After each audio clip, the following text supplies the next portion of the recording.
Hello ਬੱਚੇ ਕੱਲ ਵਾਲੇ ਲੈਕਚਰ ਦੇ ਵਿੱਚ ਆਪਾਂ ਕੁਝ ਡਾਇਆਟੋਮਿਕ ਮੋਲੀਕਿਊਲਸ ਦੀ ਜਿਹੜੀ ਬੌਂਡਿੰਗ ਹੈ ਉਹ ਸਟਾਰਟ ਕੀਤੀ ਸੀ, ਜਿਹਦੇ ਵਿੱਚ ਆਪਾਂ ਦੋ ਤਿੰਨ ਮੋਲੀਕਿਊਲਸ ਦੀ ਬੌਂਡਿੰਗ ਡਿਸਕਸ ਕੀਤੀ ਸੀ। ਉਹਨਾਂ ਦੀ energy level diagram, bond order, ਉਹਨਾਂ ਦੀ ਸਟੇਬਿਲਿਟੀ ਤੇ ਉਹਨਾਂ ਦਾ ਮੈਗਨੈਟਿਕ ਕਰੈਕਟਰ ਹੈ ਜਿਹੜਾ ਜਾਂ ਮੈਗਨੈਟਿਕ ਨੇਚਰ, ਇਹ ਆਪਾਂ ਚੈੱਕ ਕੀਤੀ ਸੀ। ਆਪਾਂ ਲਏ ਸੀ ਹਾਈਡਰੋਜਨ ਮੋਲੀਕਿਊਲ, ਲੀਥੀਅਮ ਦਾ ਹਾਈਪੋਥੈਟਿਕਲ ਮੋਲੀਕਿਊਲ ਤੇ ਹੀਲੀਅਮ ਦਾ ਹਾਈਪੋਥੈਟਿਕਲ ਮੋਲੀਕਿਊਲ ਤੇ ਲੀਥੀਅਮ ਮੋਲੀਕਿਊਲ, ਇਹ ਆਪਾਂ ਡਿਸਕਸ ਕੀਤੇ ਸੀ ਬੇਟੇ। ਅੱਜ ਆਪਾਂ ਡਿਸਕਸ ਕਰਦੇ ਹਾਂ ਬੇਟੇ ਕਾਰਬਨ ਮੋਲੀਕਿਊਲ। ਹੁਣ ਕਾਰਬਨ ਮੋਲੀਕਿਊਲ C2 ਮੋਲੀਕਿਊਲ ਕਿਵੇਂ ਬਣੇਗਾ? ਸਭ ਤੋਂ ਪਹਿਲਾਂ ਬੇਟੇ ਸਾਨੂੰ ਕੀ ਚਾਹੀਦਾ ਹੈ ਕਿ ਕਾਰਬਨ ਦੀ ਇਲੈਕਟ੍ਰੋਨਿਕ ਕਨਫਿਗਰੇਸ਼ਨ। ਕਾਰਬਨ ਦਾ ਨੰਬਰ ਕਿੰਨਾ ਹੁੰਦਾ ਬੇਟੇ? 6, ਠੀਕ ਹੈ। ਤਾਂ 6 ਜਿਹੜੇ ਨੰਬਰ ਨਾਲ ਕੀ ਕਨਫਿਗਰੇਸ਼ਨ ਬਣੇਗੀ? 1s2 2s2 and 2p2, ਠੀਕ ਹੈ। ਹੁਣ ਆਪਾਂ ਕੀ ਬਣਾਵਾਂਗੇ? ਉਸੇ ਤਰ੍ਹਾਂ ਜਿਹੜੀ એનર્ਜੀ ਲੈਵਲ ਡਾਇਆਗ੍ਰਾਮ, ਸਭ ਤੋਂ ਪਹਿਲਾਂ ਆਪਾਂ એનર્ਜੀ ਲੈਵਲ ਡਾਇਆਗ੍ਰਾਮ ਬਣਾਵਾਂਗੇ, ਜਿਹਦੇ ਵਿੱਚ ਪਹਿਲਾਂ 1s ਬਣਾਵਾਂਗੇ, ਫਿਰ 2s, ਫਿਰ 2p। ਇਸੇ ਤਰ੍ਹਾਂ ਦੂਜੀ atom the 1s 2s and 2p। ਤਿੰਨ ਐਟਮਸ ਆਪਾਂ ਦੋ ਐਟਮਸ ਲੈਣੀ ਹੈ। ਤਾਂ ਇਹਦੀ ਜਿਹੜੀ ਇਧਰਲੇ ਪਾਸੇ ਆਪਾਂ ਰਾਈਟ ਤੇ ਲੈਫਟ ਸਾਈਡ ਤੇ ਆਪਾਂ ਦੋਨਾਂ ਸਾਈਡਸ ਤੇ ਕੀ ਐਟੋਮਿਕ ਆਰਬਿਟਲਸ ਬਣਾਉਂਦੇ ਆ, ਤੇ ਸੈਂਟਰ ਦੇ ਵਿੱਚ ਆਪਾਂ ਕੀ ਬਣਾਉਂਦੇ ਆ ਬੇਟੇ? ਮੋਲੀਕੂਲਰ ਆਰਬਿਟਲ, ਠੀਕ ਹੈ। ਦੋਨੇ ਕੰਬਾਈਨ ਹੋ ਕੇ ਮੋਲੀਕੂਲਰ ਆਰਬਿਟਲ ਬਣਾ ਲੈਣਗੇ। ਦੋਨੋਂ ਸਾਈਡਸ ਤੇ ਆਪਾਂ ਕਨਫਿਗਰੇਸ਼ਨ ਕਿਹਦੀ ਲਿਖਦੇ ਹੁੰਦੇ ਆ ਬੇਟੇ? ਐਟਮ ਦੀ। ਤਾਂ ਕਾਰਬਨ ਦੀ ਜੋ ਆਪਾਂ ਉੱਪਰ ਲਿਖੀ ਹੈ ਕਨਫਿਗਰੇਸ਼ਨ, ਉਹ ਇੱਥੇ ਆਉਣੀ ਚਾਹੀਦੀ ਹੈ। 1s2 ਲਿਖ ਲਿਆ ਆਪਾਂ, ਠੀਕ ਹੈ। s ਆਰਬਿਟਲ ਦੇ ਵਿੱਚ 1s ਦੇ ਵਿੱਚ 2 ਇਲੈਕਟ੍ਰੋਨ, 2s 'ਚ 2 ਇਲੈਕਟ੍ਰੋਨ, ਤੇ 2p ਦੇ ਵਿੱਚ ਵੀ ਕਿੰਨੇ ਇਲੈਕਟ੍ਰੋਨ ਹੈ? 2 1 2। p ਦੇ ਆਰਬਿਟਲ ਕਿੰਨੇ ਬੇਟੇ? 3 ਆਰਬਿਟਲਸ ਹੈ। 3 ਦੇ ਵਿੱਚੋਂ ਪਹਿਲੇ ਆਰਬਿਟਲ 'ਚ 1 ਇਲੈਕਟ੍ਰੋਨ, ਦੂਜੇ ਆਰਬਿਟਲ 'ਚ 1 ਇਲੈਕਟ੍ਰੋਨ। ਇੱਕ ਜਦੋਂ ਸੇਮ એનર્ਜੀ ਦੇ ਆਰਬਿਟਲਸ ਹੁੰਦੇ ਆ ਤਾਂ ਉਹਨਾਂ ਦੇ ਵਿੱਚ ਪਹਿਲਾਂ ਇੱਕ ਇਲੈਕਟ੍ਰੋਨ ਜਾਏਗਾ, ਉਸ ਤੋਂ ਬਾਅਦ ਪੇਅਰਿੰਗ ਸਟਾਰਟ ਹੁੰਦੀ ਹੈ। ਤਾਂ ਇਸ ਕਰਕੇ ਦੋਨੋਂ ਇਲੈਕਟ੍ਰੋਨ ਅਸੀਂ ਇੱਕ ਆਰਬਿਟਲ ਦੇ ਵਿੱਚ ਨਹੀਂ ਰੱਖਾਂਗੇ, ਠੀਕ ਹੈ। ਇਸੇ ਤਰ੍ਹਾਂ ਅਸੀਂ ਦੂਜੀ ਐਟਮ ਬਣਾ ਲਾਂਗੇ। ਤਾਂ ਹੁਣ ਇਹ ਐਟਮਸ ਨੇ ਮਿਲ ਕੇ ਕੀ ਬਣਾਉਣੇ? ਮੋਲੀਕੂਲਰ ਆਰਬਿਟਲਸ। ਤਾਂ ਮੋਲੀਕੂਲਰ ਆਰਬਿਟਲ ਹਮੇਸ਼ਾ ਕਿੰਨੇ ਬਣਦੇ ਬੇਟੇ? ਜਿੰਨੇ ਐਟੋਮਿਕ ਆਰਬਿਟਲਸ ਹੁੰਦੇ ਆ, ਠੀਕ ਹੈ, ਜਿਨ੍ਹਾਂ 'ਚ ਇਲੈਕਟ੍ਰੋਨ ਹੈ ਫਿਲਿੰਗ ਕੀਤੀ ਹੋਈ ਉਹ। ਕਿਉਂਕਿ ਖਾਲੀ ਆਰਬਿਟਲ ਤਾਂ ਕੰਬਾਈਨ ਹੁੰਦੇ ਹੀ ਨਹੀਂ। ਕਿਹੜੇ ਹੁੰਦੇ ਆ? ਜਿਹੜੇ ਫੁਲੀ ਫਿਲਡ ਹੋਣ ਜਾਂ ਹਾਫ ਫਿਲਡ ਹੋਣ, ਠੀਕ ਹੈ। ਉਹ ਆਰਬਿਟਲਸ ਕੰਬਾਈਨ ਹੋ ਕੇ ਕੀ ਹੈ? ਆਰਬਿਟਲ ਬਣਾਉਣਗੇ। ਆਰਬਿਟਲ ਸਾਰੇ ਬਣਾ ਲੈਣਗੇ, ਪਰ ਫਿਲ ਅਸੀਂ ਉਹਨਾਂ ਨੂੰ ਕਰਾਂਗੇ ਜਿਹੜੇ ਆਰਬਿਟਲ ਹੈ ਜਿਹੜੇ ਕੰਬਾਈਨ ਹੁੰਦੇ ਜਾਣਗੇ, ਜਿਨ੍ਹਾਂ ਦੇ ਵਿੱਚ ਇਲੈਕਟ੍ਰੋਨ ਹੈਗੇ ਆ, ਠੀਕ ਹੈ। ਤਾਂ ਇਹ ਦੋ ਆਰਬਿਟਲ ਮਿਲ ਕੇ ਕੀ ਬਣਾਉਣਗੇ ਬੇਟੇ? 1s ਤੇ 1s ਮਿਲ ਕੇ ਸਿਗਮਾ 1s ਬਣਾ ਲੈਣਗੇ ਤੇ ਸਿਗਮਾ ਸਟਾਰ 1s ਬਣਾ ਲੈਣਗੇ। 1s ਦੇ 2 ਆਰਬਿਟਲ ਹੈ ਤੇ ਸਿਗਮਾ 1s ਦੇ ਵੀ 2 ਹੀ ਆਰਬਿਟਲ ਬਣਨਗੇ, ਇੱਕ ਬੌਂਡਿੰਗ ਤੇ ਇੱਕ ਐਂਟੀ ਬੌਂਡਿੰਗ। ਉਸ ਤੋਂ ਬਾਅਦ 2s ਆ ਗਿਆ ਬੇਟੇ। 2s ਦੇ ਵੀ ਆਰਬਿਟਲ ਮਿਲ ਕੇ ਕਿੰਨੇ ਬਣਾਉਣਗੇ? 2 ਆਰਬਿਟਲ ਬਣਾਉਣਗੇ, ਸਿਗਮਾ 2s ਤੇ sigma star 2s, bonding and anti bonding. 2p ਦੇ ਆਰਬਿਟਲ ਕਿੰਨੇ ਆ ਬੇਟੇ? ਜਿਹੜੇ ਜਿਨ੍ਹਾਂ ਦੇ ਵਿੱਚ ਇਲੈਕਟ੍ਰੋਨ ਹੈ ਉਹ ਕਿੰਨੇ ਆ? 2 ਆਰਬਿਟਲ ਤਾਂ ਸਾਰੇ ਹੀ ਕੰਬਾਈਨ ਹੋ ਕੇ ਬਣਾ ਲੈਣਗੇ। ਜਿਵੇਂ 3 ਆਰਬਿਟਲਸ ਹੈ, 3 ਆਰਬਿਟਲਸ ਹੈ, 3 ਮਿਲ ਕੇ ਕਿੰਨੇ? 6 ਬਣਾਉਣਗੇ। 2 ਦਾ એનર્ਜੀ ਲੈਵਲ ਸੇਮ ਹੈ, ਫਿਰ 1 ਦਾ એનર્ਜੀ ਲੈਵਲ, 2 ਲੈਵਲਸ ਦੇ ਵਿੱਚ ਕਨਵਰਟ ਹੋ ਜਾਂਦੇ ਆ ਇਹ। ਤਾਂ ਇਹਨਾਂ ਨੂੰ ਅਸੀਂ ਕਹਿੰਦੇ ਆ ਜਿਹੜੇ 2 ਆਰਬਿਟਲ ਆਉਣਗੇ ਉਹ px ਤੇ py ਹੈ, ਉਹ ਪਾਈ ਬੌਂਡ ਬਣਾਉਂਦੇ, ਇਸ ਕਰਕੇ ਪਾਈ 2px ਤੇ ਪਾਈ 2py ਮੋਲੀਕੂਲਰ ਆਰਬਿਟਲ ਕਹਾਂਗੇ ਅਸੀਂ ਇਹਨਾਂ ਨੂੰ। ਜਿਹੜੇ ਸਿਗਮਾ ਬੌਂਡ ਬਣਾਉਂਦੇ ਬੇਟੇ ਉਹਨੂੰ ਅਸੀਂ ਸਿਗਮਾ 2pz, ਸਾਨੂੰ ਪਤਾ ਹੈ ਕਿ 2pz ਹੈ ਜਿਹੜਾ ਉਹ ਸਿਗਮਾ ਬਣਾਉਂਦਾ ਹੈ, x ਤੇ y ਕੀ ਬਣਾਉਂਦੇ ਆ? ਪਾਈ ਬੌਂਡ ਬਣਾਉਂਦੇ ਆ। ਜਦੋਂ ਆਪਾਂ એનર્ਜੀ ਦੇ ਲੈਵਲ ਦੱਸੇ ਸੀ ਕਿ 2 ਤਰ੍ਹਾਂ ਦੇ એનર્ਜੀ ਲੈਵਲ ਹੁੰਦੇ ਆ, ਆਪਾਂ ਕਿਹਾ ਸੀ ਕਿ ਨਾਈਟ੍ਰੋਜਨ ਤੱਕ ਤਾਂ ਆਹ ਵਾਲਾ ਲੈਵਲ ਰਹਿੰਦਾ ਕਿ 2 ਆਰਬਿਟਲ ਪਹਿਲਾਂ ਨੀਚੇ ਹੁੰਦੇ ਆ, ਇਹਨਾਂ ਦਾ એનર્ਜੀ ਲੈਵਲ ਘੱਟ ਹੁੰਦਾ ਹੈ, 2pz ਦਾ એનર્ਜੀ ਲੈਵਲ ਵੱਧ ਹੁੰਦਾ ਹੈ, ਠੀਕ ਹੈ। ਤਾਂ ਜਦੋਂ ਆਪਾਂ ਆਕਸੀਜਨ, ਫਲੋਰੀਨ ਤੇ ਨਿਓਨ ਲਵਾਂਗੇ ਉਦੋਂ ਇਹ ਉਲਟ ਹੋ ਜਾਏਗਾ, 2pz ਦਾ એનર્ਜੀ ਲੈਵਲ ਨੀਚੇ ਆਏਗਾ, ਇਹ ਉੱਪਰ ਆਏਗਾ। ਹੁਣ ਇਹਨਾਂ 'ਚ ਫਰਕ ਕੀ ਹੈ ਬੇਟੇ? 2pz ਤਾਂ ਆਪਾਂ ਕਹਿੰਦੇ ਆ ਸਿਗਮਾ ਬੌਂਡ ਬਣਾਉਂਦਾ, ਇਹ ਤਾਂ ਸਟੇਬਲ ਹੋਣਾ ਚਾਹੀਦਾ, ਇਹਦਾ એનર્ਜੀ ਲੈਵਲ ਤਾਂ ਘੱਟ ਹੋਣਾ ਚਾਹੀਦਾ, ਇਹਦਾ એનર્ਜੀ ਲੈਵਲ ਤਾਂ ਘੱਟ ਹੋਣਾ ਚਾਹੀਦਾ, ਠੀਕ ਹੈ, ਨੀਚੇ ਆਉਣਾ ਚਾਹੀਦਾ ਸੀ। ਪਰ ਇਹਦੇ ਵਿੱਚ ਕੀ ਹੋ ਜਾਂਦਾ ਬੇਟੇ? ਇਹਦਾ ਡਿਫਰੈਂਸ ਕੀ ਹੈ ਕਿ ਜਿਹੜਾ 2pz ਆਰਬਿਟਲ 2s ਆਰਬਿਟਲ ਦੇ ਨਾਲ ਇੰਟਰਮਿਕਸ ਹੋ ਜਾਂਦਾ ਹੈ, ਕਿ ਉਹਨਾਂ ਦੇ એનર્ਜੀ ਦੇ ਲੈਵਲ ਦੇ ਵਿੱਚ ਜ਼ਿਆਦਾ ਫਰਕ ਨਹੀਂ ਹੁੰਦਾ, ਉਹਦੇ ਨਾਲ ਇੰਟਰਮਿਕਸਿੰਗ ਹੋ ਕੇ ਤਾਂ ਫਿਰ ਕੀ ਹੈ? ਫਿਰ 2 ਆਰਬਿਟਲ ਬਣਦੇ ਆ, ਕਿ ਉਸ ਕਰਕੇ ਇਹਦਾ ਤਾਂ એનર્ਜੀ ਲੈਵਲ ਹੋਰ ਵੀ ਘਟ ਜਾਂਦਾ, ਉਹਦਾ એનર્ਜੀ ਲੈਵਲ ਵੱਧ ਜਾਂਦਾ ਹੈ। ਸਿਰਫ ਤੁਸੀਂ ਕੀ ਯਾਦ ਰੱਖਣਾ ਹੈ? ਬਸ ਯਾਦ ਰੱਖਣ ਵਾਲੀ ਚੀਜ਼ ਹੈ ਕਿ ਨਾਈਟ੍ਰੋਜਨ ਤੱਕ 2pz ऑर्बिटल ਤੇ 2s ऑर्बिटल ਦੇ ਵਿੱਚ ਇੰਟਰਮਿਕਸਿੰਗ ਹੋ ਜਾਂਦੀ ਹੈ, ਇਸ ਕਰਕੇ ਇਹ ਉੱਪਰ ਚਲਾ ਜਾਂਦਾ, ਇਹਦਾ એનર્ਜੀ ਲੈਵਲ ਵੱਧ ਜਾਂਦਾ ਹੈ। ਪਰ ਆਕਸੀਜਨ, ਫਲੋਰੀਨ ਤੇ ਨਿਓਨ ਦੇ ਵਿੱਚ ਇੰਟਰਮਿਕਸਿੰਗ ਨਹੀਂ ਹੁੰਦੀ, ਇਸ ਕਰਕੇ ਉਹਦਾ એનર્ਜੀ ਲੈਵਲ ਨੀਚੇ ਰਹਿ ਜਾਂਦਾ ਹੈ। ਬਸ ਇਹੀ ਦੋ ਉਲਟਾਉਣੇ ਆਪਾਂ, ਬਾਕੀ ਸਾਰਿਆਂ ਦਾ ਲੈਵਲ ਕੀ ਰਹਿਣਾ, ਸੇਮ ਰਹਿਣਾ।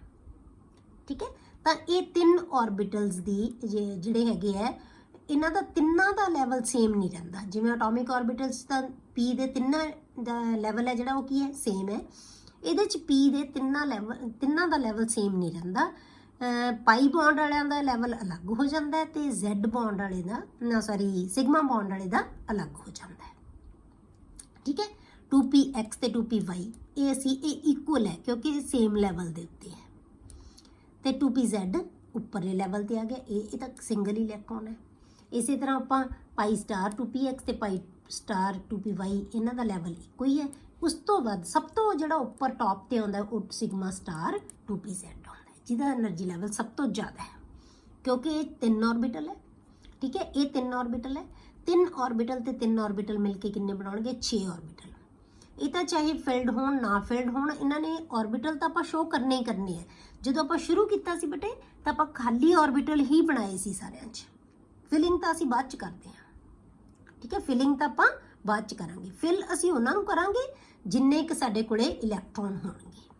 ਇਹ ਡਿਪੈਂਡ ਕਰੇਗਾ ਕਿ ਕਿਹੜੇ ਐਟੋਮਿਕ ऑर्बिटल्स ਹੈ ਜਿਹੜੇ ਉਹ ਮੋਲੀਕਿਊਲ ਬਣਾ ਰਹੇ ਹੈ, ਉਹਦੇ ਹਿਸਾਬ ਨਾਲ ਆਪਾਂ ਫਿਰ ਫਿਲਿੰਗ ਕਰਾਂਗੇ। ਠੀਕ ਹੈ, ਤਾਂ ਇਹ ਟੋਟਲ 6 ऑर्बिटल्स ਹੈ। ਤਾਂ 3 ਜਿਹੜੇ ਬਣ ਗਏ ਬੇਟੇ ਉਹ ਬੌਂਡਿੰਗ ਦੇ ਹੈਗੇ, 3 ऑर्बिटल ਜਿਹੜੇ ਉਹ ਐਂਟੀ ਬੌਂਡਿੰਗ 'ਚ ਆ ਗਏ। ਹੁਣ ਆਪਾਂ ਇਲੈਕਟ੍ਰੋਨ ਫਿਲ ਕਰਨੇ ਆ। ਠੀਕ ਹੈ, ਇੱਥੇ ਇਲੈਕਟ੍ਰੋਨ ਕਿੰਨੇ ਸੀ ਬੇਟੇ, ਇਹ 2 ਇਲੈਕਟ੍ਰੋਨ ਸੀ, ਤਾਂ 4 ਇਲੈਕਟ੍ਰੋਨਸ ਆ ਗਏ। 4 ਇਲੈਕਟ੍ਰੋਨਸ ਅਸੀਂ ਫਿਲ ਕਰਾਂਗੇ ਇਹਦੇ ਵਿੱਚ, ਤਾਂ ਉਹਨਾਂ 'ਚੋਂ 2 ਬੌਂਡਿੰਗ 'ਚ ਜਾਣਗੇ, 2 ਐਂਟੀ ਬੌਂਡਿੰਗ 'ਚ। ਫਿਰ ਐਸ ਵਿੱਚ 2 ਇਲੈਕਟ੍ਰੋਨ ਹੈ, 2 ਤੇ 2 ਕਿੰਨੇ ਹੋ ਗਏ, 4 ਇਲੈਕਟ੍ਰੋਨ। ਤਾਂ ਮੋਲੀਕੂਲਰ ऑर्बिटल 'ਚ ਵੀ 4 ਇਲੈਕਟ੍ਰੋਨ ਹੀ ਜਾਣਗੇ, 2 ਬੌਂਡਿੰਗ 'ਚ, 2 ਐਂਟੀ ਬੌਂਡਿੰਗ 'ਚ। ਠੀਕ ਹੈ, ਇਹ ਤਾਂ ਪੂਰੇ ਹੋ ਗਏ ਦੋਨੋਂ। ਆ ਤਾਂ ਭਾਵੇਂ ਤੁਸੀਂ ਬਣਾਓ ਚਾਹੇ ਨਾ ਬਣਾਓ, ਇਹਦਾ ਕੇ ਸ਼ੈਲ ਜਿਹੜਾ ਇਹ ਫਸਟ ਹੈ ਨਾ, ਜਿਹੜਾ ਅੰਦਰ ਵਾਲਾ ਸ਼ੈਲ ਹੈ 1s, ਇਹ ਤਾਂ ਕੰਪਲੀਟ ਹੈ। ਇਹਦੇ 'ਚ ਬੌਂਡਿੰਗ ਤੇ ਐਂਟੀ ਬੌਂਡਿੰਗ 'ਚ ਸੇਮ ਇਲੈਕਟ੍ਰੋਨ ਹੈ। ਇਹ ਕਿਸੇ ਚੀਜ਼ ਨੂੰ ਇਫੈਕਟ ਨਹੀਂ ਕਰੇਗਾ ਕਿਉਂਕਿ ਆਪਾਂ ਬੌਂਡ ਆਰਡਰ ਕੱਢਦੇ ਹਾਂ, ਬੌਂਡ ਆਰਡਰ 'ਚ ਸਾਨੂੰ ਇਹੀ ਚਾਹੀਦੇ ਹੁੰਦੇ ਨਾ, ਬੌਂਡਿੰਗ 'ਚ ਇਲੈਕਟ੍ਰੋਨ ਕਿੰਨੇ ਆ ਤੇ ਐਂਟੀ ਬੌਂਡਿੰਗ 'ਚ ਕਿੰਨੇ ਆ। ਉਹ ਇਫੈਕਟ ਨਹੀਂ ਕਰੇਗਾ, ਕਿਉਂ, ਕਿਉਂਕਿ ਬੌਂਡਿੰਗ ਤੇ ਐਂਟੀ ਬੌਂਡਿੰਗ 'ਚ ਇਲੈਕਟ੍ਰੋਨ ਦਾ ਨੰਬਰ ਕੀ ਹੈ, ਸੇਮ ਹੈ। ਤਾਂ ਇਹ ਬੌਂਡ ਆਰਡਰ ਨੂੰ ਇਫੈਕਟ ਨਹੀਂ ਕਰੇਗਾ। ਜੇ ਬੌਂਡ ਆਰਡਰ ਨੂੰ ਇਫੈਕਟ ਨਹੀਂ ਕਰੇਗਾ ਤਾਂ ਇਹਦਾ ਮਤਲਬ ਸਟੇਬਿਲਿਟੀ ਨੂੰ ਵੀ ਨਹੀਂ ਇਫੈਕਟ ਕਰੇਗਾ। ਠੀਕ ਹੈ, ਤਾਂ ਨਾ ਨੇਚਰ ਨੂੰ ਇਫੈਕਟ ਕਰੇਗਾ, ਇਸ ਕਰਕੇ ਇਹਦਾ ਕੋਈ ਅਸਰ ਨਹੀਂ ਪਹਿਲਾ ਜਿਹੜਾ ऑर्बिटल ਹੈ। ਹੁਣ ਆਪਾਂ ਜਿਹੜਾ ਬੈਲੈਂਸ ਸ਼ੈਲ ਹੈ ਉਹ ਦੇਖਦੇ ਹਾਂ। ਹੁਣ ਇਹ ਕੀ ਹੈ, ਇਹ 2s ਦੇ ਵਿੱਚ 2s 'ਚ, ਤਾਂ ਇੱਥੇ ਕਿੰਨੇ ਆ ਗਏ, 2 ਇਲੈਕਟ੍ਰੋਨਸ, ਇਹ ਵੀ ਕੰਪਲੀਟ ਹੋ ਗਿਆ। ਹੁਣ ਆਪਾਂ p ਤੇ ਆ ਜਾਓ ਬੇਟੇ। p ਦੇ ਵਿੱਚ ਕਿੰਨੇ ਇਲੈਕਟ੍ਰੋਨ ਹੈ, 2 ਇਲੈਕਟ੍ਰੋਨ ਇਸ ਐਟਮ ਕੋਲ ਹੈ, 2 ਇਲੈਕਟ੍ਰੋਨ ਇਸ ਐਟਮ ਕੋਲ ਹੈ। ਮਤਲਬ ਕੀ ਹੈ, ਦੋਨਾਂ ਐਟਮਸ ਕੋਲ ਟੋਟਲ ਇਲੈਕਟ੍ਰੋਨਸ ਕਿੰਨੇ ਆ ਬੇਟੇ, 4 ਇਲੈਕਟ੍ਰੋਨਸ। ਤਾਂ ਇਹੀ 4 ਇਲੈਕਟ੍ਰੋਨ ਕਿਹਨਾਂ ਦੇ ਵਿੱਚ ਜਾਣਗੇ ਬੇਟੇ, ਮੋਲੀਕੂਲਰ ऑर्बिटल्स ਦੇ ਵਿੱਚ। ਆਪਾਂ ਨੀਚੇ ਕੀਤਾ ਹੋਇਆ ਸ਼ੁਰੂ, ਇਹ ਕੀ ਹੈ, ਮੋਲੀਕੂਲਰ ऑर्बिटल। ਹੁਣ ਮੋਲੀਕੂਲਰ ऑर्बिटल ਦੇ ਵਿੱਚ ਅਸੀਂ 4 ਇਲੈਕਟ੍ਰੋਨਸ ਫਿਲ ਕਰਨੇ ਆ ਬੇਟੇ। ਸ਼ੁਰੂ ਕਿੱਥੋਂ ਕਰਾਂਗੇ, ਲੋਅਰ ਲੈਵਲ ਤੋਂ। ਤਾਂ ਸਭ ਤੋਂ ਪਹਿਲਾਂ ਨੀਚੇ ਵਾਲਾ ਲੈਵਲ ਹੈ ਜਿਹੜਾ ਉਹ ਇਹ ਹੈ। ਪਹਿਲਾ ਇਲੈਕਟ੍ਰੋਨ ਇੱਥੇ ਜਾਏਗਾ, ਦੂਜਾ ਇਲੈਕਟ੍ਰੋਨ ਇੱਥੇ ਜਾਏਗਾ, ਤੀਜਾ ਫਿਰ ਇੱਥੇ ਜਾਏਗਾ ਉਸ ऑर्बिटल 'ਚ, ਫਿਰ ਚੌਥਾ ਜਾਏਗਾ। ਇਹਦਾ ਮਤਲਬ ਚਾਰੋਂ ਇਲੈਕਟ੍ਰੋਨ ਕਿੱਥੇ ਆ ਗਏ, ਇੱਕੋ ਹੀ ਲੈਵਲ ਤੇ ਆ ਗਏ। ਤਾਂ ਕੀ ਬਣ ਗਿਆ, 2p ਜਿਹੜਾ ਪਾਈ 2px 2 ਬਣ ਗਿਆ ਤੇ ਪਾਈ 2py ਵੀ 2 ਹੋ ਗਿਆ। ਕਲੀਅਰ ਹੋ ਗਿਆ। ਇਹ ਆ ਗਿਆ ਤੁਹਾਡੇ ਕੋਲੇ ਜਿਹੜੀ ਫਿਲਿੰਗ ਹੈ ਜਿਹੜੀ ਇਲੈਕਟ੍ਰੋਨਸ ਦੀ p ऑर्बिटल्स ਦੇ ਵਿੱਚ। ਹੁਣ ਬੇਟੇ ਆਪਾਂ ਇਹਦੀ ਕਨਫੀਗਰੇਸ਼ਨ ਲਿਖਾਂਗੇ C2 ਮੋਲੀਕਿਊਲ ਦੀ। ਜਿਵੇਂ ਆਪਾਂ ਪਹਿਲਾਂ ਤਾਂ C ਦੀ ਲਿਖੀ ਸੀ ਨਾ, ਹੁਣ ਆਪਾਂ C2 ਮੋਲੀਕਿਊਲ, ਹੁਣ ਆਪਾਂ ਸੈਂਟਰ ਚੋਂ ਦੇਖਣਾ। ਆਪਾਂ ਮੈਂ ਕਿਹਾ ਸੀ ਕਿ ਆ ਜਿਹੜੀ ਹੈਗੀ ਐਟੋਮਿਕ ऑर्बिटल्स ਹੈ ਜਿਹੜੇ ਉਹਨਾਂ ਦੀ ਕਨਫੀਗਰੇਸ਼ਨ ਹੈ, ਇਹ ਕਿਹਦੀ ਹੈ, ਮੋਲੀਕੂਲਰ ऑर्बिटल्स, ਇਹ ਮੋਲੀਕਿਊਲ ਦੀ ਕਨਫੀਗਰੇਸ਼ਨ ਹੈ। ਹੁਣ ਆਪਾਂ ਇੱਥੋਂ ਜਿਵੇਂ ਫਿਲ ਕੀਤਾ ਉਵੇਂ ਲਿਖਦੇ ਜਾਓ ਬਸ। ਇਹ ਵੀ ਇਹੀ ਸੀ ਨਾ ਬਿਲਕੁਲ। ਹੁਣ ਇੱਥੋਂ ਹੈ, ਇੱਥੋਂ ਕਨਫੀਗਰੇਸ਼ਨ ਦੇਖ ਕੇ ਇੱਥੋਂ ਬਣਾਇਆ ਸੀ, ਫਿਲ ਕੀਤਾ ਸੀ। ਹੁਣ ਆਪਾਂ ਇਹਨੂੰ ਦੇਖ ਕੇ ਕਨਫੀਗਰੇਸ਼ਨ ਲਿਖ ਦਿਓ, ਬਹੁਤ ਈਜ਼ੀ ਰਹੇਗਾ ਤੁਹਾਨੂੰ। ਤਾਂ electronic configuration of C2 molecule ਆਪਾਂ ਕੀ ਲਿਖਾਂਗੇ ਬੇਟੇ, ਸਿਗਮਾ 1s ਕਿੰਨੇ ਇਲੈਕਟ੍ਰੋਨ ਹੈ, 2। ਉੱਪਰ ਆਪਾਂ ਲਿਖਦੇ ਆ ਇਲੈਕਟ੍ਰੋਨ ਦਾ ਨੰਬਰ, ਆ ਨਾਮ ਹੈ ऑर्बिटल ਦਾ, ਸਿਗਮਾ 1s ਇਲੈਕਟ੍ਰੋਨ ਕਿੰਨੇ, 2। फिर सिग्मा स्टार 1s 2। ਇਹਨੂੰ ਦੋ ਤਰ੍ਹਾਂ ਬੇਟੇ ਇਦਾਂ ਨਾ ਤੁਸੀਂ ਇਹਨੂੰ ਬ੍ਰੈਕਟ 'ਚ ਵੀ ਪਾ ਸਕਦੇ ਹੋ, ਇਦਾਂ ਵੀ ਲਿਖ ਸਕਦੇ ਹੋ, ਕੋਈ ਫਰਕ ਨਹੀਂ ਪੈਂਦਾ। ਚਾਹੇ ਸਿਗਮਾ 1s ਨੂੰ ਬ੍ਰੈਕਟ 'ਚ ਪਾ ਦਿਓ, ਬਾਹਰ 2 ਪਾ ਦਿਓ, ਦੋਵਾਂ ਤਰ੍ਹਾਂ ਨਾਲ ਲਿਖ ਸਕਦੇ ਹੋ, ਕੋਈ ਫਰਕ ਨਹੀਂ ਪੈਂਦਾ। ਠੀਕ ਹੈ, ਤਾਂ sigma 1s2, sigma star 1s2, sigma 2s2, ਠੀਕ ਹੈ, ਫਿਰ ਸਿਗਮਾ ਸਟਾਰ 2s2 ਨੈਕਸਟ। ਠੀਕ ਹੈ, ਉਸ ਤੋਂ ਬਾਅਦ ਕੀ ਆ ਗਿਆ ਬੇਟੇ ਪਾਈ 2px, ਪਾਈ 2px2, ਕਿਉਂਕਿ ਇਹਦੇ ਵਿੱਚ ਵੀ 2 ਇਲੈਕਟ੍ਰੋਨ ਹੈ, ਪਾਈ 2px2 ਇਜ਼ ਇਕੁਅਲ ਟੂ, ਹੁਣ ਤੁਸੀਂ ਇੱਥੇ ਇਕੁਅਲ ਟੂ ਜ਼ਰੂਰ ਪਾਉਣਾ ਹੈ ਬੇਟੇ, is equal to pi 2px to pi 2py2। ਹੁਣ ਇਹ ਇਕੁਅਲ ਟੂ ਕਿਉਂ ਪਾਉਣਾ ਹੈ ਬੇਟੇ, ਕਿਉਂਕਿ ਜਦੋਂ ਅਸੀਂ ਆਹ ਲੈਵਲ ਹੈ ਨਾ, ਅਸੀਂ ਇਹ ਨਹੀਂ ਲਿਖਦੇ ਕਿ ਇਹਦਾ એનર્ਜੀ ਲੈਵਲ ਵੱਧ, ਇਹ ਨਿਸ਼ਾਨ ਨਹੀਂ ਲਾਉਂਦੇ। ਇਹਦਾ ਮਤਲਬ ਕੀ ਹੈ ਬੇਟੇ ਕਿ ਇਹ ਇਨਕਰੀਜ਼ਿੰਗ ਆਰਡਰ ਦੇ ਵਿੱਚ ਹੈ। ਇਹਦਾ એનર્ਜੀ ਲੈਵਲ ਇਹਦੇ ਨਾਲੋਂ ਜ਼ਿਆਦਾ ਹੈ, ਇਹਦਾ ਇਹਦੇ ਨਾਲੋਂ ਜ਼ਿਆਦਾ ਹੈ। ਮਤਲਬ ਕਿ ਜਿਹੜਾ ਅਸੀਂ ਨੈਕਸਟ ਆਰਬਿਟਲ ਲਿਖਦੇ ਜਾਵਾਂਗੇ ਉਹਦਾ એનર્ਜੀ ਦਾ ਲੈਵਲ ਹੈ ਪਹਿਲੇ ਆਰਬਿਟਲ ਨਾਲੋਂ ਜ਼ਿਆਦਾ ਹੁੰਦਾ ਹੈ ਹਮੇਸ਼ਾ। ਤੇ ਜੇ ਅਸੀਂ ਇਸੇ ਸੀਕੁਐਂਸ ਦੇ ਵਿੱਚ ਅਸੀਂ ਲਿਖ ਦਈਏ ਪਾਈ 2px2 ਐਂਡ ਪਾਈ 2py2 ਇਹਦੇ ਬਰਾਬਰ ਐਂ ਲਿਖ ਦਈਏ, ਇਹਦਾ ਮਤਲਬ ਕੀ ਹੋਏਗਾ ਬੇਟੇ ਕਿ ਪਾਈ 2px ਨਾਲੋਂ ਪਾਈ 2py ਦਾ ਲੈਵਲ ਹੈ ਜਿਹੜਾ ਉਹ ਜ਼ਿਆਦਾ ਹੈ, ਕਿਉਂਕਿ ਸਾਡਾ ਲਿਖਦੇ ਆ ਜੋ ਇਹ ਆਰਡਰ ਇਨਕਰੀਜ਼ਿੰਗ ਆਰਡਰ ਹੈ ਬੇਟੇ એનર્ਜੀ ਦਾ। ਪਰ ਇੱਥੇ ਇਹਨਾਂ ਦਾ ਲੈਵਲ ਕੀ ਹੈ ਬੇਟੇ ਬਿਲਕੁਲ ਸੇਮ ਹੈ। ਤੇ ਇੱਥੇ ਤਾਂ ਸਾਨੂੰ ਇਕੁਅਲਟੀ ਪਾਉਣ ਦੀ ਲੋੜ ਨਹੀਂ, ਕਿਉਂਕਿ ਅਸੀਂ ਲੈਵਲ ਦਿਖਾਇਆ ਹੋਇਆ ਕਿ ਸੇਮ ਹੈ। ਭਾਵੇਂ ਇੱਥੇ ਵੀ ਇਕੁਅਲ ਟੂ ਪਾ ਲਓ, ਠੀਕ ਹੈ, ਇੱਥੇ ਵੀ ਇਕੁਅਲ ਟੂ ਪਾ ਦਿਓ, ਕੋਈ ਫਰਕ ਨਹੀਂ ਪੈਂਦਾ। ਪਰ ਇੱਥੇ ਨਾ ਵੀ ਪਾਉਂਗੇ ਤਾਂ ਸਾਨੂੰ ਪਤਾ ਹੈ ਕਿ ਇੱਕੋ ਲੈਵਲ ਦੇ ਉੱਤੇ ਬਣਾਏ ਹੋਏ ਆ ਅਸੀਂ ਆਰਬਿਟਲ। ਇੱਥੇ ਜ਼ਰੂਰ ਪਾਉਣਾ, ਇੱਥੇ ਭੁੱਲਣਾ ਨਹੀਂ, ਕਨਫਿਗੂਰੇਸ਼ਨ ਦੇ ਵਿੱਚ ਜ਼ਰੂਰ ਲਿਖਣਾ ਕਿ ਪਾਈ 2px2 equal to pi 2py2। ਹੁਣ ਇਸ ਤੋਂ ਬਾਅਦ ਸਾਡਾ ਕੋਈ ਇਲੈਕਟ੍ਰੋਨ ਕਿਸੇ ਆਰਬਿਟਲ 'ਚ ਹੈ ਨਹੀਂ, ਤਾਂ ਸਾਡੀ ਕਨਫਿਗੂਰੇਸ਼ਨ ਸਿਰਫ ਉੱਥੋਂ ਤੱਕ ਹੁੰਦੀ ਹੈ ਬੇਟੇ ਜਿੱਥੋਂ ਤੱਕ ਇਲੈਕਟ੍ਰੋਨ ਹੈ, ਕਿਉਂਕਿ ਇਲੈਕਟ੍ਰੋਨ ਦੀ ਫਿਲਿੰਗ ਨੂੰ ਹੀ ਅਸੀਂ ਇਲੈਕਟ੍ਰੋਨਿਕ ਕਨਫਿਗੂਰੇਸ਼ਨ ਕਹਿੰਦੇ ਹਾਂ। ਆਪਾਂ ਪੜ੍ਹਿਆ ਸੀ ਨਾ ਕਿ ਇਲੈਕਟ੍ਰੋਨਿਕ ਕਨਫਿਗੂਰੇਸ਼ਨ ਕਿਹਨੂੰ ਕਹਿੰਦੇ ਆਪਾਂ, ਕਿ ਜਿਹੜੀ ਆਪਾਂ ਫਿਲਿੰਗ ਕਰਦੇ ਹਾਂ ਮੋਲੀਕੂਲਰ ਆਰਬਿਟਲਸ ਦੇ ਵਿੱਚ, ਉਹੀ ਇਲੈਕਟ੍ਰੋਨਿਕ ਕਨਫਿਗੂਰੇਸ਼ਨ ਆਫ ਮੋਲੀਕਿਊਲ ਹੈ। ਹੁਣ ਇਹਨੂੰ ਇੱਕ ਤੁਸੀਂ ਹੋਰ ਢੰਗ ਨਾਲ ਵੀ ਲਿਖ ਸਕਦੇ ਹੋ ਬੇਟੇ, ਜਿਹੜੇ ਸਿਗਮਾ 1s2 ਤੇ ਸਿਗਮਾ ਸਟਾਰ 1s2 ਹੈ ਨਾ, ਇਹ ਪਹਿਲਾ ਆਰਬਿਟਲ ਹੈ, ਇਹਦਾ ਬੌਂਡਿੰਗ ਤੇ ਐਂਟੀ ਬੌਂਡਿੰਗ ਦੋਨੋਂ ਫਿਲਡ ਹੈ। ਇਹਨੂੰ ਤੁਸੀਂ ਕੇ ਵੀ ਲਿਖ ਸਕਦੇ ਹੋ। ਕੇ ਦਾ ਮਤਲਬ ਕੇ ਸ਼ੈਲ ਪਹਿਲਾ, ਇੱਕ ਐਟਮ ਦਾ ਇਹ ਇੱਕ ਆਰਬਿਟਲ ਆ ਗਿਆ, ਇਹ ਦੂਜਾ ਆਰਬਿਟਲ ਆ ਗਿਆ, ਕੇ ਲਿਖ ਸਕਦੇ ਹੋ ਤੁਸੀਂ। ਠੀਕ ਹੈ, ਕੇ ਲਿਖ ਸਕਦੇ ਹੋ, ਚਾਹੇ ਇਦਾਂ ਪੂਰਾ ਲਿਖ ਦਿਓ, ਚਾਹੇ ਕੇ ਪਾ ਦਿਓ। ਫਿਰ ਇੱਥੋਂ ਸ਼ੁਰੂ ਕਰੋ, sigma 2s2 and sigma star 2s2। ਠੀਕ ਹੈ, ਹੁਣ ਆਪਾਂ ਕੱਢਦੇ ਹਾਂ ਬੌਂਡ ਆਰਡਰ। ਬਿਲਕੁਲ ਉਸੇ ਤਰ੍ਹਾਂ ਕਰਨਾ ਹੈ ਬੇਟੇ ਜਿਵੇਂ ਆਪਾਂ ਕੱਲ ਕੀਤਾ ਸੀ, ਲੀਥੀਅਮ 'ਚ, ਹਾਈਡਰੋਜਨ 'ਚ, ਹੀਲੀਅਮ 'ਚ, ਉਹੀ ਚੀਜ਼ਾਂ ਬਿਲਕੁਲ ਆਪਾਂ ਇੱਥੇ ਕਰਨੀਆਂ।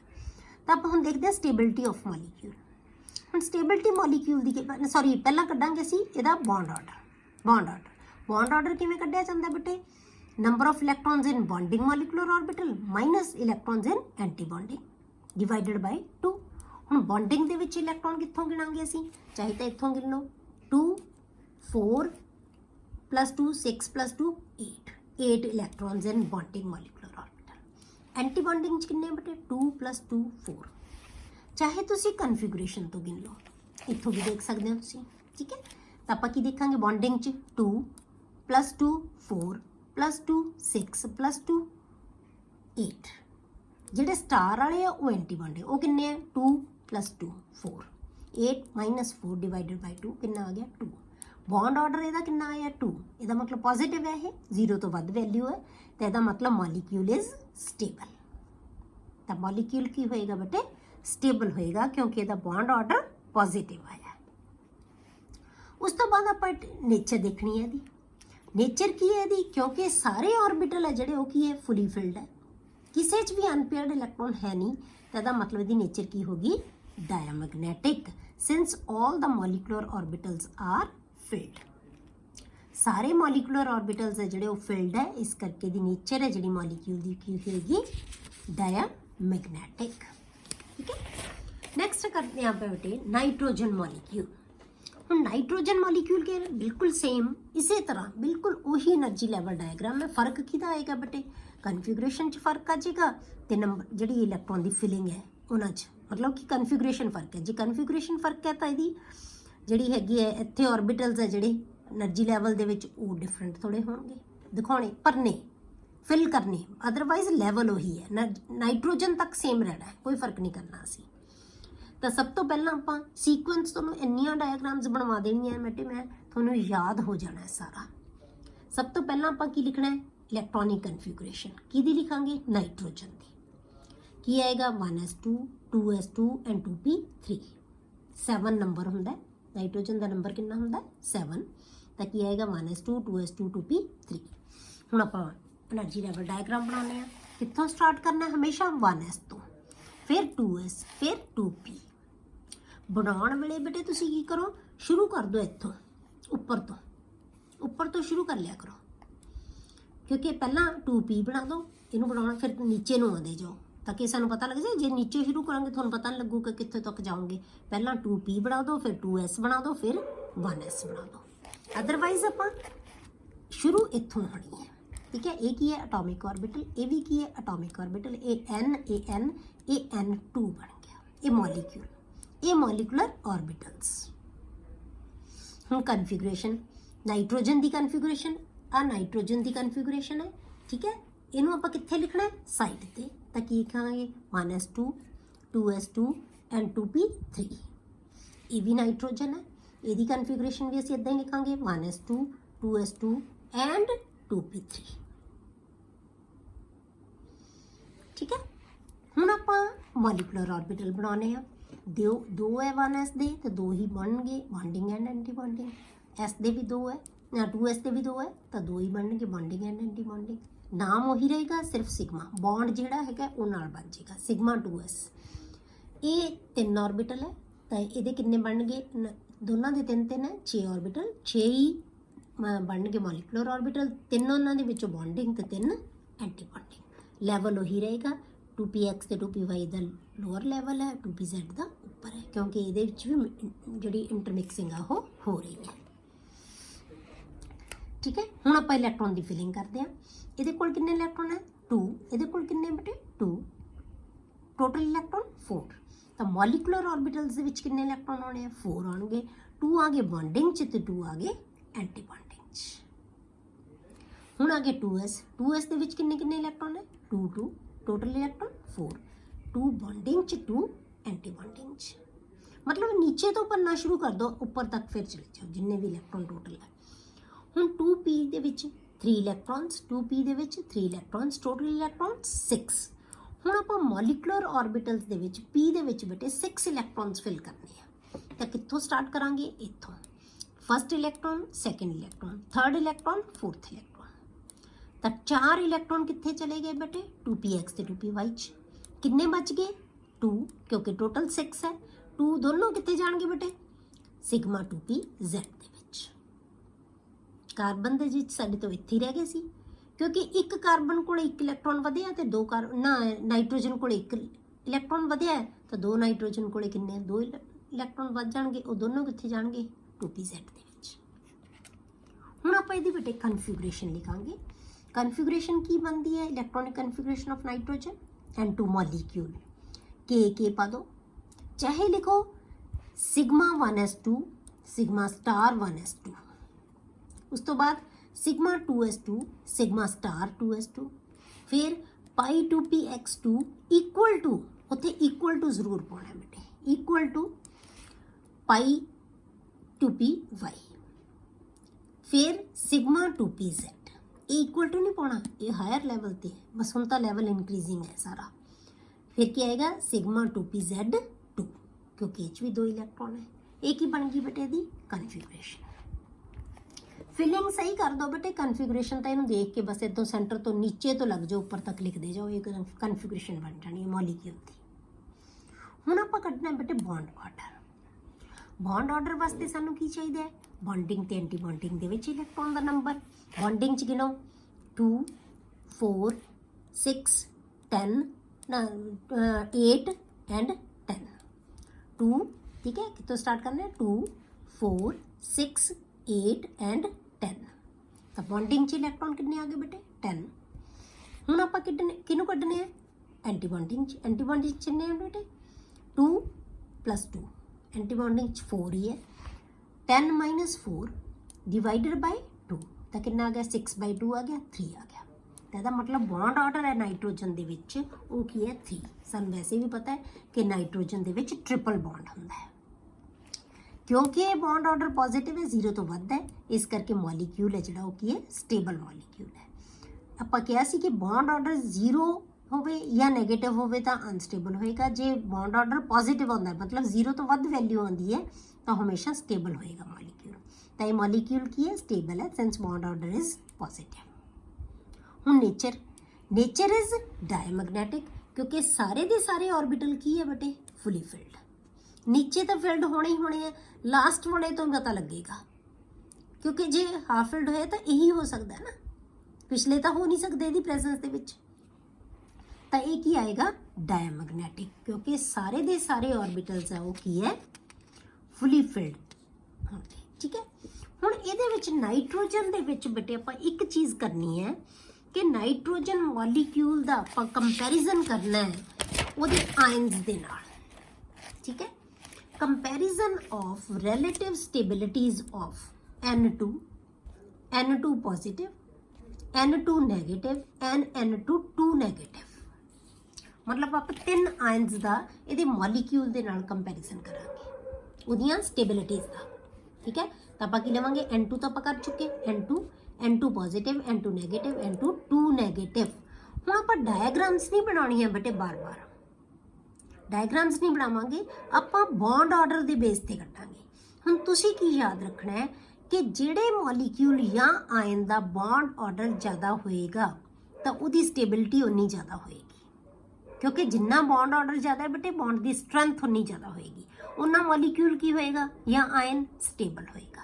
ਬਸ ਹੁਣ ਇਹਨਾਂ ਸਾਰਿਆਂ ਦੇ ਵਿੱਚੋਂ ਆਪਾਂ ਜਿਹੜਾ ਜ਼ਿਆਦਾ ਸਟੇਬਲ ਹੋਏਗਾ ਉਹ ਜਿਹਦਾ ਬੌਂਡ ਆਰਡਰ ਜ਼ਿਆਦਾ ਹੋਏਗਾ, ਬਸ ਉਹਦੇ ਅਕੋਰਡਿੰਗ ਆਪਾਂ ਉਹਦਾ ਆਰਡਰ ਬਣਾ ਦੇਣਾ।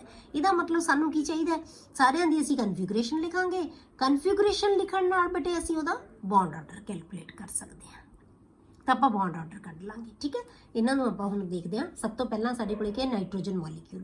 ਇਹ ਆਪਾਂ ਕਿਉਂਕਿ ਦੂਜੇ ਪੇਜ ਤੇ ਚਲਾ ਗਿਆ ਇਸ ਕਰਕੇ ਆਪਾਂ ਇੱਥੇ ਦੁਬਾਰਾ ਲਿਖ ਲੈਂਦੇ ਹਾਂ, ਅਦਰਵਾਈਜ਼ ਸਾਨੂੰ ਲਿਖਣ ਦੀ ਲੋੜ ਨਹੀਂ ਸੀ, ਆਪਾਂ N2 ਦਾ ਤਾਂ ਕੱਢ ਚੁੱਕੇ ਸੀ ਵੀ ਪਹਿਲਾਂ ਵੀ molecule.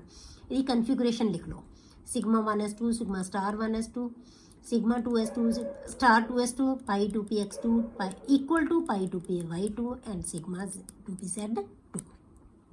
bond order 2 4 6 8 and 10। bonding ਚ 10, anti bonding ਚ star ਵਾਲੇ ਗਿਣ ਲਓ 2 plus 2 4 ਸੌਰੀ ਕਿੰਨਾ ਆ ਗਿਆ ਬੇਟੇ 6/2 ਤਾਂ ਕਿੰਨਾ ਆ ਗਿਆ ਬੌਂਡ ਆਰਡਰ 3। ਬਸ ਇਹਨੂੰ ਆਪਾਂ ਧਿਆਨ ਰੱਖਣਾ ਕਿ ਬੌਂਡ ਆਰਡਰ 3 ਹੈ। ਨੇਚਰ ਇਹਦੀ ਦੇਖੋ ਸਾਰੇ ਕੀ ਹੈ 2-2 ਇਲੈਕਟ੍ਰੋਨ ਹੈ ਹਰੇਕ ਚ। ਨੇਚਰ ਕੀ ਆ ਗਈ ਡਾਇਮੈਗਨੈਟਿਕ। ਮਤਲਬ ਹੁਣ ਸਾਨੂੰ ਡਾਇਗਰਾਮ ਲਿਖਣ ਦੀ ਲੋੜ ਹੀ ਨਹੀਂ, ਡਾਇਗਰਾਮ ਤੋਂ ਅਸੀਂ ਸਿਰਫ N2 ਦੀ ਕਨਫੀਗਰੇਸ਼ਨ ਲਿਖ ਲਈ ਦੇਖ ਕੇ। ਹੁਣ ਇਹਨਾਂ ਤੋਂ ਹੀ ਅਸੀਂ ਅੱਗੇ ਚੱਲਾਂਗੇ, ਇਹਦੇ ਤੋਂ ਹੀ ਸਾਰੇ ਆਇਨ ਬਣਾਵਾਂਗੇ, ਬਾਰ-ਬਾਰ ਡਾਇਗਰਾਮ ਬਣਾਉਣ ਦੀ ਲੋੜ ਨਹੀਂ ਹੈ, ਸਿਰਫ ਡਾਇਗਰਾਮ ਅਸੀਂ ਸਿਰਫ ਮੋਲੀਕਿਊਲ ਦੀ ਹੀ ਬਣਾਵਾਂਗੇ। ਠੀਕ ਹੈ, ਹੁਣ ਆਪਾਂ ਦੇਖਦੇ ਹਾਂ ਬੇਟੇ N2 positive ion. N2 positive ion ਨੂੰ ਹੁਣ ਆਪਾਂ ਦੇਖਦੇ ਹਾਂ, ਇਹਦਾ ਵੀ ਉਵੇਂ ਦੇਖਾਂਗੇ। ਪਹਿਲਾਂ ਅਸੀਂ ਕਨਫੀਗਰੇਸ਼ਨ ਲਿਖਾਂਗੇ, ਉਹਦਾ ਬੌਂਡ ਆਰਡਰ ਕੱਢਾਂਗੇ, ਇਹਦੀ ਨੇਚਰ ਦੱਸਾਂਗੇ ਕੀ ਹੋਏਗੀ। ਹੁਣ ਆਪਾਂ N2 ਪੋਜ਼ਿਟਿਵ ਲੈ ਲਿਆ। ਪੋਜ਼ਿਟਿਵ ਕਿਵੇਂ ਬਣਦਾ ਹੁੰਦਾ ਬੇਟੇ? ਪੋਜ਼ਿਟਿਵ ਆਇਨ ਕਿਵੇਂ ਬਣਦਾ ਹੈ? ਬਾਈ ਦਾ ਲਾਸ ਆਫ ਇਲੈਕਟ੍ਰੋਨ। ਜਿੰਨਾ ਪੋਜ਼ਿਟਿਵ ਚਾਰਜ ਹੋਵੇ ਉਹਨੇ ਇਲੈਕਟ੍ਰੋਨ ਨੂੰ ਲੂਜ਼ ਕਰੇਗਾ। ਇਹਦਾ ਮਤਲਬ ਇਹਦੇ ਉੱਤੇ ਇੱਕ ਪੋਜ਼ਿਟਿਵ ਹੈ, N2 ਮੋਲੀਕਿਊਲ ਦੇ ਉੱਤੇ ਇੱਕ ਪੋਜ਼ਿਟਿਵ ਚਾਰਜ ਹੈਗਾ, ਇਹਦਾ ਮਤਲਬ ਇਸ ਮੋਲੀਕਿਊਲ ਨੇ ਇੱਕ ਇਲੈਕਟ੍ਰੋਨ ਲੂਜ਼ ਕਰਤਾ। ਠੀਕ ਹੈ, ਯਾਨੀ ਇੱਕ ਇਲੈਕਟ੍ਰੋਨ ਲੂਜ਼ ਕਰਤਾ। ਤਾਂ ਇਹਦੀ ਕਨਫੀਗਰੇਸ਼ਨ ਦੇ ਵਿੱਚੋਂ ਸੇਮ ਕਨਫੀਗਰੇਸ਼ਨ ਲਿਖਾਂਗੇ, ਲਾਸਟ ਵਾਲੇ ਆਰਬਿਟਲ ਦੇ ਵਿੱਚ ਅਸੀਂ ਇਹਦੇ ਚੋਂ ਇੱਕ ਇਲੈਕਟ੍ਰੋਨ ਕੱਢ ਦਾਂਗੇ।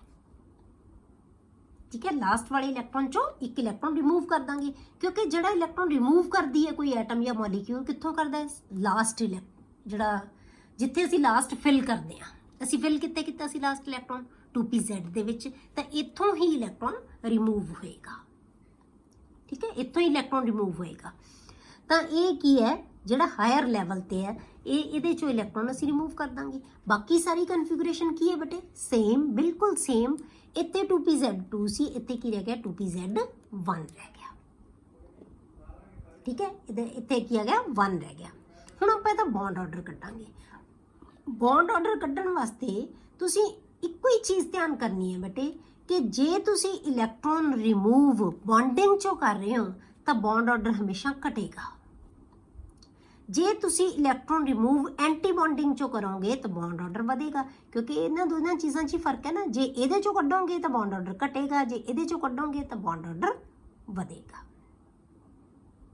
ठीक है, रिमूव करोगे जे। हुण असी बॉन्डिंग दे विच इलैक्ट्रॉन गिनो 2 + 2 4 + 2 6 + 2 8 + 1 9 9 इलैक्ट्रॉन्स बॉन्डिंग दे विच। एंटी बॉन्डिंग चो असी कोई छेड़िया ही नहीं, तो किन्ने है 4 इलैक्ट्रॉन ही है। 9 - 4/2 की आ गया 2.5। तो आपां कहा सी कि बॉन्ड ऑर्डर 0 भी हो सकता है, फ्रैक्शनल भी हो सकता है, होल नंबर भी हो सकता है। ठीक है, नैगेटिव भी हो सकता है, सब कुछ हो सकता है। तो ये की आ गया 2.5। ਇਹਦਾ 3 ਸੀ, ਇਹਦਾ 2.5 ਆ ਗਿਆ। नेचर की आ गई बेटे ਇਹਦੀ पैरामैग्नेटिक। क्यों? क्योंकि ਇਹਦੇ ਕੋਲੇ सिंगल इलैक्ट्रॉन हैगा। पैरामैग्नेटिक ਤੇ डायमैग्नेटिक ਚ फर्क की है? जे इलैक्ट्रॉन सारे पेयर्ड है तो डायमैग्नेटिक है, जे अनपेयर्ड इलैक्ट्रॉन आ गया तो नेचर की होगी पैरामैग्नेटिक। ਹੁਣ ਆਪਾਂ देखते हैं बेटे N2 negative ion. N2 negative ion किवें बनेगा? By the gain of electron. हुण आपां N2 पॉजिटिव च नहीं इलैक्ट्रॉन देखना, इहदा कंपैरिजन किहदे नाल करना है? N2 नाल बेटे, N2 नाल। N2 दे ने एक इलैक्ट्रॉन, N2 ही है ना, इहदे कोले नैगेटिव है, इहदा मतलब N2 ने एक इलैक्ट्रॉन गेन कर लिया। हुण आपां कंपैरिजन इहदे नाल करना है, इहदे नाल नहीं करना। आपां हरेक आयन दा मॉलिक्यूल नाल कंपैरिजन करना है। तो N2 नैगेटिव किमें बनेगा? सारी कन्फिगरेशन ये तो सानू लिखनी ही पेगी। बिल्कुल उत्थों तक आ गई, कितों तक? σ2pZ2 तक। हुण उन्हें एक इलैक्ट्रॉन होर गेन कर लिया, वो असी कित्थे जाएगा? इहदी डायग्राम देखो, 2pZ तक 2 आ गए। हुण इहदे च ते इलैक्ट्रॉन होर जा नहीं सकता। हुण नैक्सट इलैक्ट्रॉन कित्थे जाएगा बेटे? π*2px दे विच जाएगा। π*2px next electron. तो असी कन्फिगरेशन दे विच फिर आ भी ऑर्बिटल आ जाएगा, एक इलैक्ट्रॉन इत्थे जाएगा। असी बनावांगे नहीं इत्थे, क्योंकि असी मॉलिक्यूल दी बनाई हुई है डायग्राम। हुण आयन दे विच कन्फिगरेशन लिखण वास्ते हुण नैक्सट इलैक्ट्रॉन कित्थे गया बेटे? π*2px1। π*2px1। बाकी सारी कन्फिगरेशन किहदे वाली है बेटे? मॉलिक्यूल वाली। ठीक है, मॉलिक्यूल वाली। पर अखीरला ऑर्बिटल जिहड़ा π*2px1 ਦੇ ਵਿੱਚ ਇੱਕ ਇਲੈਕਟ੍ਰੋਨ ਚਲਿਆ ਜਾਏ, क्योंकि ਇਹਦੇ ਕੋਲ ਇੱਕ ਇਲੈਕਟ੍ਰੋਨ ਹੈ। ਕਨਫਿਗਰੇਸ਼ਨ ਸਾਨੂੰ ਪਤਾ ਲੱਗ ਗਈ। ਹੁਣ ਆਪਾਂ ਇਹਦਾ ਬੌਂਡ ਆਰਡਰ ਕੱਢਾਂਗੇ। ਬੌਂਡਿੰਗ 'ਚ ਇਲੈਕਟ੍ਰੋਨ ਗਿਣੋ 2 + 2 4 + 2 6 + 2 8 + 2 ਕਿੰਨੇ ਆ ਗਏ ਬੌਂਡ ਆਰਡਰ ਦੇ ਵਾਸਤੇ? 2 + 2 4 + 2 6 + 2 8 + 2 10 ਇਲੈਕਟ੍ਰॉन्स। ਹੁਣ ਆਪਾਂ ਐਂਟੀ ਬੌਂਡਿੰਗ ਦੇਖਣੀ ਹੈ 2 + 2 4 +1। ये भी हम एंटी बॉन्डिंग च गया इलैक्ट्रॉन लास्ट, किन्ने आ गए? +1 5 10 - 5 / 2 2.5। ਇਹਦਾ बॉन्ड ऑर्डर भी कितना आया? 2.5। तो इसकी नेचर की आएगी बेटे? पैरामैग्नेटिक, क्योंकि लास्ट इलैक्ट्रॉन एक है। क्लियर? हुण आपां करदे N2 2 नैगेटिव आयन। हुण N2 2 नैगेटिव आयन का मतलब की है? N2 वाली कन्फिगरेशन तो लिख दो सारी 2pZ2 तक। ये तो N2 मॉलिक्यूल दी बन गई बेटे। हुण इन्हें N2 मॉलिक्यूल ने 2 इलैक्ट्रॉन गेन किए हैं। तो आप डायग्राम तो देखिए तो दोनों इलैक्ट्रॉन कित्थे जाणगे बेटे?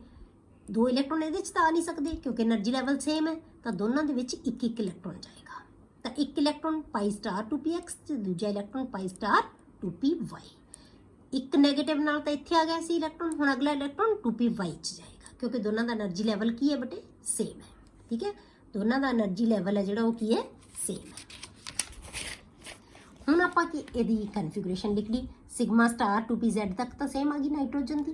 हुण आ गया π*2px1 इक्वल टू, ये नहीं भुलना कदे भी, π*2py1। ठीक है, हुण आपां इहदा बॉन्ड ऑर्डर कैलकुलेट करते हैं। की बनेगा? बॉन्डिंग च 19 इलैक्ट्रॉन है, पर एंटी बॉन्डिंग च एक होर वध गया। पहला 5 हो गए सी, हुण 6 हो गए। 2 + 2 4 + 2 6 इलैक्ट्रॉन। 10 - 6 / 2 कितना आ गया? 2। बॉन्ड ऑर्डर की आ गया? 2। इसकी नेचर की है बेटे? पैरामैग्नेटिक, क्योंकि अनपेयर्ड इलैक्ट्रॉन है। हुण आपां की देखना है बेटे? आपां इन्हां कंपैरिजन करना है, रिलेटिव स्टेबिलिटीज़ दसनी है। आपां स्टेबिलिटीज़ दा इन्हां सारे चारां दा हुण आपां दसना है रिलेटिवली स्टेबल किहड़ा है। 3 ऑर्डर सी इहदा, ਬੌਂਡ ਆਰਡਰ ਇਹਦਾ 2.5 ਇਹਦਾ 2.5 ਇਹਦਾ 2 ਇਹਦਾ ਮਤਲਬ ਸਟੇਬਲ ਸਭ ਤੋਂ ਕੀ ਹੈ ਜਿਹਦਾ ਬੌਂਡ ਆਰਡਰ ਸਭ ਤੋਂ ਜ਼ਿਆਦਾ ਹੈ ਇਹਦਾ ਮਤਲਬ N2 ਮੋਲੀਕਿਊਲ ਹੈ ਜਿਹੜਾ ਸਭ ਤੋਂ ਵੱਧ ਸਟੇਬਲ ਹੈ ਠੀਕ ਹੈ ਤਾਂ ਜ਼ਿਆਦਾ ਸਟੇਬਲ ਕੀ ਹੈ N2 ਉਸ ਤੋਂ ਘੱਟ ਸਟੇਬਲ ਕੀ ਹੋਏਗਾ ਬੇਟੇ N2 ਤੇ N2 ਨੈਗੇਟਿਵ ਇਹਨਾਂ ਦਾ N2 ਪੋਜ਼ਿਟਿਵ ਤੇ N2 ਨੈਗੇਟਿਵ ਦਾ ਦੋਨਾਂ ਦਾ ਕੀ ਹੈ ਸੇਮ ਹੈ ਪਰ ਜਿਹੜਾ ਪੋਜ਼ਿਟਿਵ ਹੁੰਦਾ ਜ਼ਿਆਦਾ ਸਟੇਬਲ ਹੋਏਗਾ ਕਿਉਂਕਿ ਇਹਦੇ ਕੋਲ ਇਲੈਕਟ੍ਰੋਨ ਗੇਨ ਕਰਕੇ ਜ਼ਿਆਦਾ ਇਲੈਕਟ੍ਰੋਨ ਹੋ ਜਾਂਦੇ ਆ ਤਾਂ N2 ਪੋਜ਼ਿਟਿਵ ਜਿਹੜਾ ਉਸ ਤੋਂ ਘੱਟ ਸਟੇਬਲ ਫਿਰ N2 ਨੈਗੇਟਿਵ ਕਿਉਂਕਿ ਦੋਨਾਂ ਦਾ ਬੌਂਡ ਆਰਡਰ ਸੇਮ ਹੈ ਸਭ ਤੋਂ ਘੱਟ ਸਟੇਬਲ N2 2 ਨੈਗੇਟਿਵ ਕਿਉਂਕਿ ਇਹਦਾ ਬੌਂਡ ਆਰਡਰ ਕਿੰਨਾ ਹੈ 2 ਹੈ ਮਤਲਬ ਜਿਹਦਾ ਬੌਂਡ ਆਰਡਰ ਜ਼ਿਆਦਾ ਹੋਏਗਾ ਉਹ ਸਭ ਤੋਂ ਜ਼ਿਆਦਾ ਸਟੇਬਲ ਹੋਏਗਾ ਫਿਰ ਜਿੰਨਾ ਬੌਂਡ ਆਰਡਰ ਘਟਦਾ ਜਾਏਗਾ ਸਟੇਬਿਲਿਟੀ ਘਟਦੀ ਜਾਏਗੀ ਕਲੀਅਰ ਹੋ ਗਿਆ ਬੇਟੇ ਇਹ ਹੁਣ ਆ ਗਿਆ ਤੁਹਾਡੇ ਕੋਲੇ ਨਾਈਟ੍ਰੋਜਨ ਤੱਕ ਹੁਣ ਆਪਾਂ ਆਕਸੀਜਨ ਮੋਲੀਕਿਊਲ ਹੈ ਉਹ ਆਪਾਂ ਨੈਕਸਟ ਲੈਕਚਰ ਦੇ ਵਿੱਚ ਡਿਸਕਸ ਕਰਾਂਗੇ ਉਹ ਥੋੜੀ ਚੇਂਜ ਹੋਏਗੀ